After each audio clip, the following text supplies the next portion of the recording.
Good evening. We begin tonight in the Cowichan Valley, where the fight over where to build a new dump is getting dirty.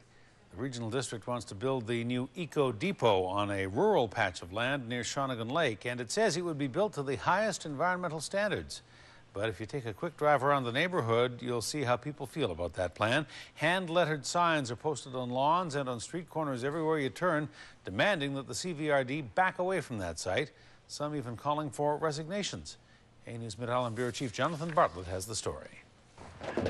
So this is the property that the CVRD claims that is non-farmable. Dave Ashton's property is adjacent to the CVRD's proposed Eco-Depo, a facility none of his neighbors are likely to support. Knock on any door, talk to anybody talk to anybody around here. Nobody wants it. A little over a year ago, the Cowichan Valley Regional District purchased this 22-acre parcel, zoned agricultural land, and announced their intention to build an Eco-Depo, a residential recycling and waste transfer station.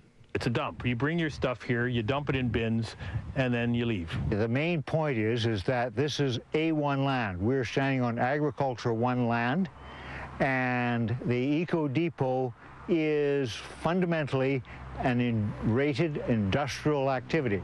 It's not hard to find opposition to the location of the facility, but the CVRD says this will definitely not be a dump. Absolutely not a dump. What we're talking about is a recycling center moving to zero waste. The CVRD says the site was chosen to serve people living in the South Cowichan Valley. There were alternate sites, but they were discounted. There isn't a lot of industrial land around this area. Industrial land that is available is not necessarily centrally located. Last week, over mounting opposition, the CVRD decided to examine the possibility of a plebiscite or referendum on the issue to coincide with municipal elections in November. And of course, that would be informing the public of what the studies have found, and also, you know, why the board selected this site in the first place. It's just basically another stalling issue, because basically you can't have a referendum on something that's illegal.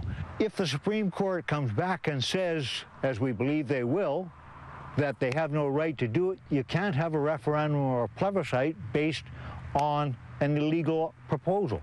The CVRD says the Eco-Depo must be built. If we want to get to zero waste, and we need to get to zero waste or very close to it, or the cost to the taxpayers is just going to continue to escalate.